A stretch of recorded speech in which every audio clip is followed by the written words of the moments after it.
네, 안녕하십니까. 예, 드림부동산투자연구소 정창래입니다. 예, 반갑습니다, 여러분. 자, 이번 주에 좀 가장 큰 이슈가 되고 있죠. 예, 공시가격. 예, 생각지도 못하게 이 공시가격이 지금 상당히 많이 지금 올라서 나왔습니다. 지금 이제 여러분들 거기 이제 그 공시가격 열람 이제 좀 가능하거든요. 그래서 지금 아파트 갖고 계시는 분들 같은 경우에도 좀 이제 공시가격 열람 한번 해보시는 것도 좋을 것 같아요. 예, 여기 국토부 가면 다 있습니다. 예. 자, 그래서 오늘은 이제 공시가격을 한번 얘기를 한번 해봐야 될 것 같아요. 올해 이슈는. 지금 많이 올랐죠? 그래서 한번 보시면, 먼저 자료를 한번 볼게요. 자료를 한번 보시면, 자, 지금 21년 공동주택 공시가격 6억 원, 이건 이제 국토부 자료입니다. 예, 공시가격 6억 이하, 비중은 91.1%, 예, 공시가격 9억 원, 초과는 3.7%. 뭐 9억 초과가 뭐 별로 없네요. 이렇게 보니까. 예, 그리고 이제 공시가격 6억 원 이하 1주택 세대는 뭐 재산세율을 인하하겠다. 예, 인하하겠고. 그 다음에 아무래도 이제 공시가격이 올라가다 보니까 이 공시가격이 여러 가지 이제 그 조세에 대한 그 지표로 쓰이거든요. 예, 그 중에서도 이제 가장 우리 시청자 여러분께서 가장 좀 민감하게 반응하는 그 이제 건강보험료 문제 있죠. 예, 건강보험료. 예, 그래서 그래서 이제 새롭게 이제 공시가격, 이제 공동주택 가격이 올라가거나 공시가격이 올라가면서 이제 피부양자 자격이 박탈당하는, 예, 이분들 같은 경우에는 뭐 신규 건물을 50% 감면하겠다라고 일단 헤드라인이 나왔습니다. 그래서 얼마나 올랐길래 지금 이 공시가격이요, 거의 한 2007년도인가요? 2007년도일 거예요. 아마 2007년도 이래 한 14년 만에 최대로 지금 오른 겁니다. 이따가 제가 자료 보여드릴 텐데요. 예, 국토부 자료 보여드릴 텐데. 지금 보시면 전국적으로 지금 이제 19% 올랐습니다. 뭐 이제 관심 있으신 분들은 뭐 요 정도는 다 알고 계시겠죠. 그 중에 이제 서울이 이제 거의 20% 가까이. 그 다음에 이제 경기권 23.96%. 가장 많이 올랐던 데가 어디죠? 네, 세종시입니다. 예, 70% 올랐습니다. 70%. 예, 많이 올랐고, 또 시장이 좀 좋았던 뭐 부산이라던가 이런 데도 좀 많이 올랐습니다. 자, 그래서 전체적인 평균은 19%, 예, 어마어마하게 올랐습니다. 당연히 뭐 주택 가격이 올랐으니까는 뭐 공시 가격이 오를 수는 있겠죠. 예, 그래서 하나하나 이제 살펴보면 지금 21년 공시 대상 공동주택 수는 1420만 5천호로 20년 대비해서 2.7%가 증가를 했는데, 예, 공동주택 공시가격은 전년보다 19%가 이제 증가를 했다. 예, 그 다음에 이게 공시 중위 가격이 있어요. 예, 서울의 공시 중위 가격은 대한민국의 전체 주택 가격의 중위 가격은 1억 6천밖에 안 됩니다. 예, 그래서 이 공시가격 6억 원 이하 비중은 91.1%고, 그 다음에 공시가격 9억 원은 3.7%. 이 말이 지금 계속 나오고 있는데, 그만큼 공시가격이 오른 거에 대해서, 예, 공시가격이 오른 거에 대해서 나머지 92%는 걱정할 게 없다 라는 걸 좀 강조를 하는 것처럼 보이죠? 그쵸? 예. 자, 그 다음에 1주택자가 보유한 공시가격 6억 원 이하 재산세율 인하 구간이 있습니다. 그래서 구간별로 지금 0.05% 더 포인트를 내릴 거니까 6억 원 이하 주택은 작년도 대비해서 재산세가 좀 감소될 거라는 게 지금 이제 나와 있습니다. 자, 그러면 한번 지역별로 한번 볼게요. 이제 지역별로 보면 지금 서울 같은 경우에는, 자, 먼저 서울 보죠, 한번. 예, 서울 같은 경우에는 지금 보시면 258만 가구에 이제 공동주택이 있거든요. 예, 근데 이 중에서도요, 이 공동주택에는 우리가 다세대, 연립, 이런 것들이 다 포함이 되어 있는 거죠. 그러니까 이제 구분 소유가 가능한 주택. 예. 실질적으로 서울 같은 경우에는 아파트만 따지면 약간 150만 가구 됩니다. 150만 가구. 나머지 100만 가구는 뭐 이제 다세대라든가 연립이라든가 이런, 어떻게 보면 이제 서민, 이제 좀 이제 주택 가격이 낮은, 예, 주택 가격이 낮은 이제 주택이라는 거죠. 좀 선호도가 떨어지는. 예. 자, 이렇게 보시면 될 것 같고요. 근데 문제가 이제 되는 게 뭐냐면, 이제 이 공동주택 공시가격, 이제 보시면, 지금 이제 5년도에서 10년에 거쳐서, 예, 지금 5년에서 10년에 거쳐서 공시가율을 시세 반영률, 그러니까 시세 대비 현실화율 90%를 달성하겠다라고 작년에 공시가격 현실화별 로드맵이 발표가 됐잖아요. 예, 그래서 뭐 9억 원 이상 주택은 뭐 좀 더 빨리, 그 다음에 9억 원 미만 주택은 좀 느리게, 그래서 2030년도까지는 모든 주택을 시세의 90%까지 올리겠다. 예, 아무래도 이제 그렇게 되면 조세 부담이 지금 상당히 많이 높아지겠죠. 예, 높아지는데 한번 볼게요. 예, 먼저 뭐 여러 가지 내용들이 있는데, 먼저 이제 공시가격 구간별 공동주택 분포 현황을 한번 볼게요. 뭐 서울만 한번 보겠습니다. 예, 서울만 한번 보면, 자, 서울을 보면은 지금 이제 6억 원 이상, 그러니까 6억 원 지금 6억 이하짜리 같은 경우에는, 여기 보시면 이제 6억 이하짜리 같은 경우에는 이따가 제가 재산세가 얼마나 제가 내려가는지 좀 보여드릴 텐데, 6억 이하는 6억 이상으로 한번 볼게요. 6억부터 9억과 13.4%, 그 다음에 9억에서 12억 7%, 그 다음에 12억에서 15억 3.4%, 그 다음에 15억에서 30억 5.2, 35 초과. 요게 전체 합차면요, 지금 대략 한 29.4% 나오네요. 네, 30% 정도 나옵니다. 30%. 네, 30% 정도 나옵니다. 그럼 요 주택들은 대부분이 사실은 아파트겠죠? 그죠? 아파트겠죠. 그러니까 아까 공동주택이 전체적으로는 그렇게 많다고는 하지만 아파트만 따지면 150만 가구밖에 안 되기 때문에 지금 여기에서 30%라는 거는 아파트로 보면 거의 50%에 육박을 하겠죠. 아파트만 보면요. 그죠? 예.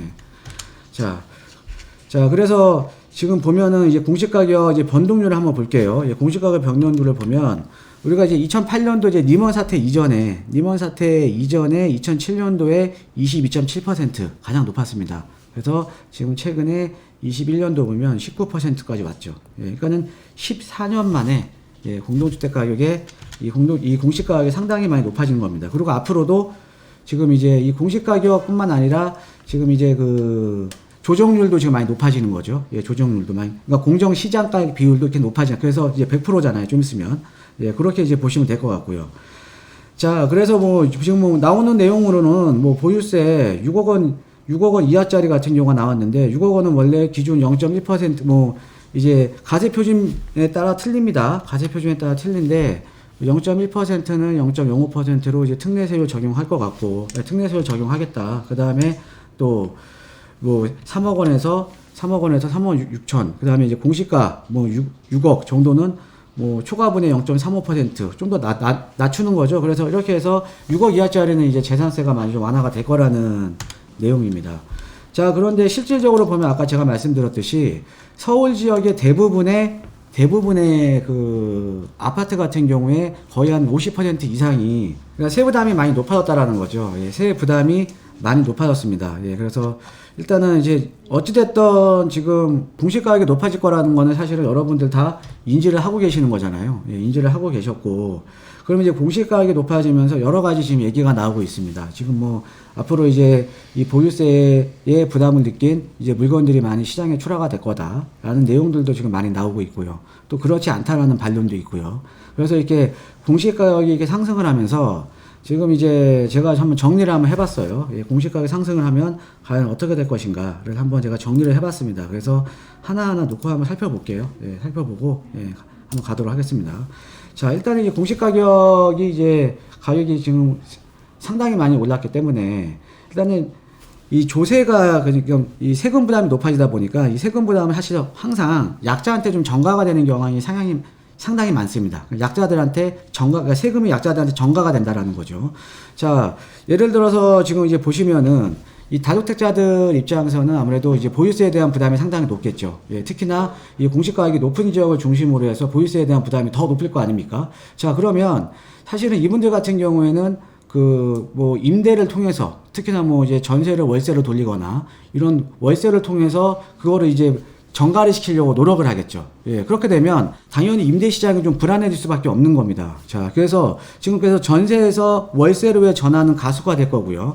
가뜩이나 이제 지난 7월 달에 임대차 3법이죠. 임대차 3법이 통과된 이후에 지금 사실 전월세 시장이 상당히 좀 불안하고, 그 다음에 전세에서 월세로의 전환이 상당히 지금 가속화되고 있는데, 또 이런 또 보유세에 대한 부담이 높아진다라는 거는 임대인들 입장에서는 누군가한테 전가를 해야 될 거 아닙니까? 누군가한테는. 예, 그러니까 당연히 월세 전환이 상당히 좀 가속화될 가능성이 상당히 높고요. 당연히 이건 또 임대 시장도 상당히 좀 불안할 수밖에 없는 거죠. 임대 시장도. 예. 그래서 어쨌든 임대 시장이 불안하면 물론 이제 다주택자들 입장에서 세금에 대한 부담도 상당히 높잖아요. 예, 세금에 대한 부담도 높지만 임대 시장이 불안하다는 거는 사실은 서민들의 주거 안정에는 상당히 좀 어떻게 보면 안 좋은 거죠. 그죠? 예, 서민들의 주거 안정에는. 그래서 뭐 조세 전가에 대한 가능성이 좀 상당히 높다라고 이제 보시면 되겠고요. 자, 그 다음에 아까 제가 말씀드렸듯이 매물 폭탄. 그러니까 앞으로 6월 달에, 그러니까 우리가 이제 재산세라는 이 보유세에 대한 기준일이 지금 6월인데, 지금 거기다가 또 양도소득세 중과까지 있지 않습니까? 그래서 이런 것들 때문에 좀 매물 폭탄이 좀 시작이 되나. 예, 지금 매물 폭탄 좀 다주택자들 물건들이 좀 시장에 많이 나올 거다. 그래서 가격이 어느 정도 좀 이 상승세가 좀 빠지고 좀 하락으로 갈 거다라는 얘기도 상당히 많이 있습니다. 근데 우리가 지표상으로 놓고 보면요. 여러분들 최근에 보면 아파트 가격이 사실은 뭐 여러분들 잘 아시겠지만 빠진 데가 있습니까? 그렇죠? 예, 아파트 가격이 떨어지지 않았잖아요. 예, 아파트 가격이 떨어지지 않았고요.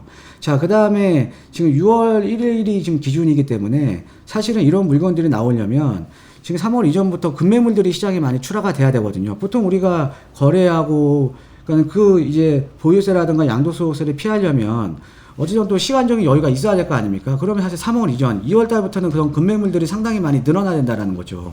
이런 급매물들이 늘어나면서 거래가 되면서 하락이 돼야 되는데 지금 여러분들 잘 아시잖아요. 지금 시장에 사실 급매물들이 없죠. 예, 급매물들이. 자, 그 다음에 이제 다주택자들 입장에서도 뭐 양도소득세 부담이 너무 크니까 너무 크죠. 지금 6월 달에 또 중과가 되지만 최근에 이런 거죠. 그러니까 오랫동안 이제 보유하고 있었던 다주택자로 지금 돼 있는 상황에서 지금 전세가도 많이 올라줬잖아요. 그러니까 이런 분들도 많아요.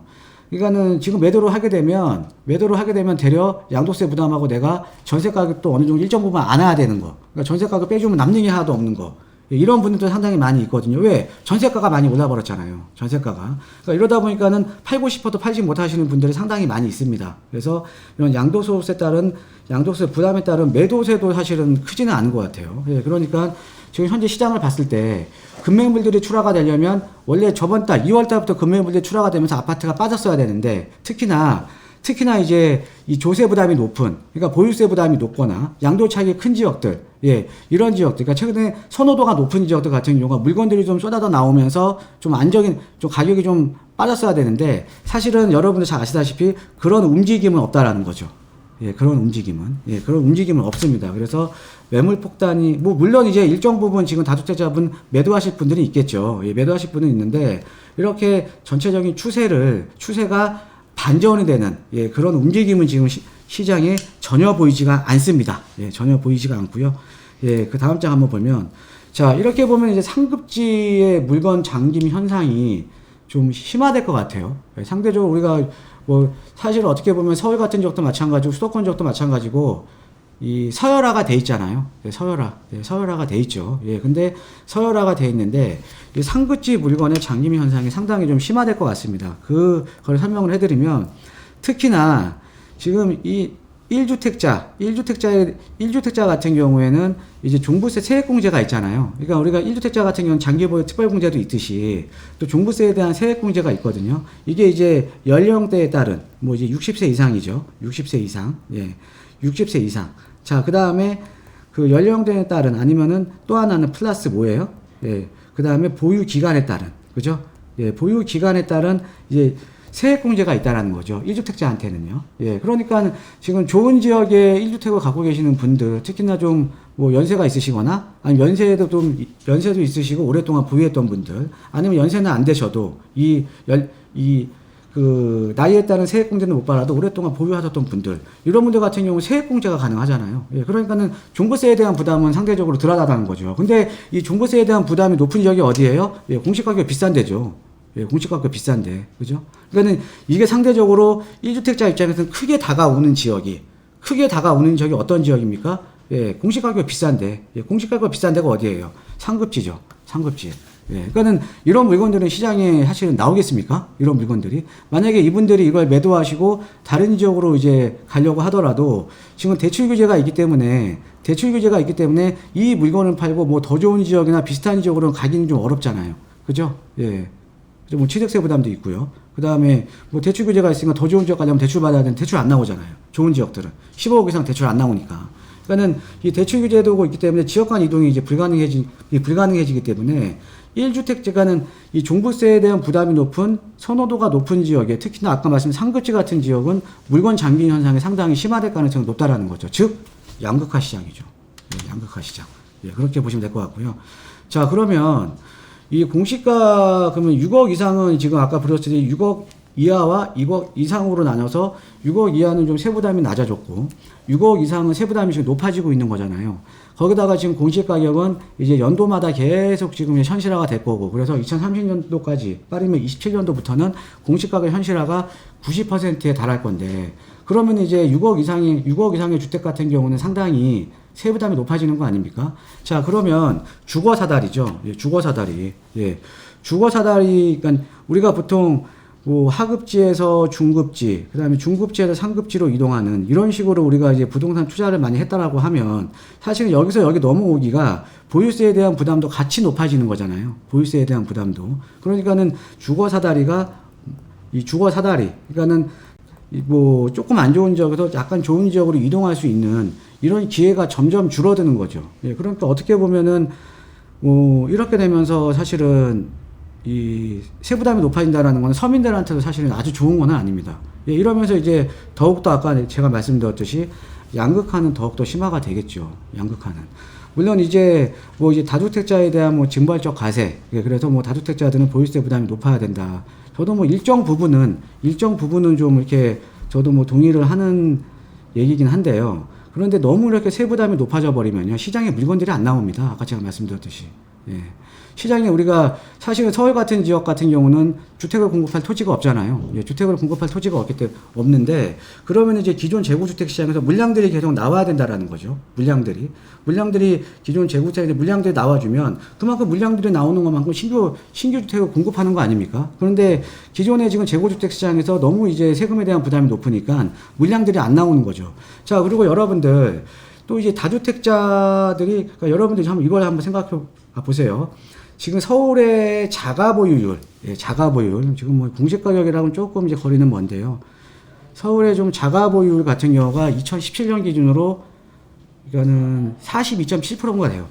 42.7%. 그러니까 자가가 보유하고 있는 비율. 그리고 아마 그 주택 보유율이 아마 50% 미만일 겁니다. 50% 정도 뭐 전후가 될 거예요. 주택 보유율. 예, 주택 보유율이요. 예. 주택 보유율이 50% 제가 정확한 수치는 지금 기억이 안 나는데 50% 전후가 될 겁니다. 즉, 그런데 이 주택 보유율이 높아지면은 이런 것들이죠. 이 주택 보유율이 높아지면 시장이 안정될 거다라고 하거든요. 시장이 안정될 거다. 모든 사람이 다 1주택을 갖고 있으면 시장이 안정될 거라고 얘기들을 많이 하십니다. 그런데 다른 관점에서 한번 보시면요. 주택 보유율이 다 1주택 갖고 있어요. 1주택 갖고 있는데 그러면 이분들은 시장에 물건이 안 나오는 다 보유를 하고 있으니까 시장에 물건이 안 나오는 거예요. 일단은 주택을 한 채 다 갖고 있잖아요. 그렇죠? 그러니까 시장에 물건이 나오려면 어느 정도의 다주택자가 갖고 있는 물건들이 시장에 나와서 이게 순환이 돼야 된다라는 거죠. 순환이. 그게 순환이 되게 되면 순환이 돼야지 이게 거래도 되면서 이렇게 시장이 좀 안정되는 거 아닙니까? 예. 그런데 어떤 분들은 주택 보유율이 100%가 되면 주택 공급을 많이 해주면은 어떤 뭐 전문가분들 그러시더라고요. 주택 보유율이 100%가 되면 시장이 안정될 거다. 근데 100%를 갖고 있는데 또 또 서울은 선제적으로 그게 어렵죠. 예. 만약에 서울이 주택 보유율 100%라면 그럼 신규로 진입하는 사람은 어떻게 집을 삽니까? 예? 신규로 진입하는 사람은 어떻게 집을 사요? 다 1주택씩 갖고 있는데. 그죠? 완전히 그럴 때는 그들만의 리그가 되는 거죠. 그죠? 예, 그러니까 사실은 이 시장을 안정시키기 위해서는 뭐 다주택자에 대한 뭐 세부담이 늘어나는 거는 저는 동의는 합니다. 동의는 하는데 어떻게 보면 매도라든가 이런 쪽으로는 좀 완화를 해줘야 이게 기존의 재고주택 시장에서 물량들이 나와주면서 시장이 어느 정도 안정될 수가 있거든요. 왜? 신규로 주택 공급하기가 어려우니까 서울 같은 지역은. 예, 그래서 여러분들 오늘은요, 이 공시가격 폭등에 따라서 지금 하나하나 말씀을 드렸는데, 뭐 이제 꼭 공시가격이 폭등하면서 이제 다주택자만 어려운 건 아니다. 예, 이거 주거 사다리가 상대적으로 끊겨버리면서 서민들도 어려워질 수 있다. 그 다음에 세금이라는 거는 항상 약자한테 전가가 된다. 예, 약자한테 전가가 되기 때문에 그러면서 임대시장도 불안해지고 그 다음에 양극화가 더 심화될 가능성이 높다. 그 다음에 이제 공시가격이 이게 올라가면서 상대적으로 이제 공시가격 부담이 높은, 즉 비싼 지역이죠. 예, 주택가격이 비싼 지역들 같은 경우에는 뭐 1주택자를 갖고 있는 물건들은 절대 나올 수가 없다. 예, 그런 것들이 하나가 또 나올 수가 없으면서 상급지의 물건이 점점 잠길 수밖에 없다. 예, 그렇게 좀 정리를 하시면 될 것 같습니다. 자, 여러분, 날씨가 정말 많이 좋아졌습니다. 날씨가 지금 보니까는 저희 회사 앞에 그 라일락 나무가 있는데 그 아까 보니까는 거기에 이제 꽃망울이 좀 이제 보이더라고요. 이제 꽃을 피우려고. 예. 여러분 지금 최근에 많이 어렵죠? 예, 많이 어렵습니다. 예, 경기도 안 좋고 그 다음에 요즘 사회적 거리두기 그 다음에 이런 것들 때문에 상당히 어려우신 분들 많이 있을 거예요. 예, 그런데 제가 오늘 보니까 오늘 제가 점심 먹고 와서 보니까 이렇게 어려운 시기가 또 아주 추웠던 겨울이 지나가니까 이렇게 따뜻한 또 봄이 오네요. 예. 그래서 여러분들의 마음속에도 항상 이렇게 양지 바르고 따뜻한 기운만 깃드시기를 항상 기원하겠습니다. 예, 오늘 강의는 여기서 마치겠습니다. 감사합니다.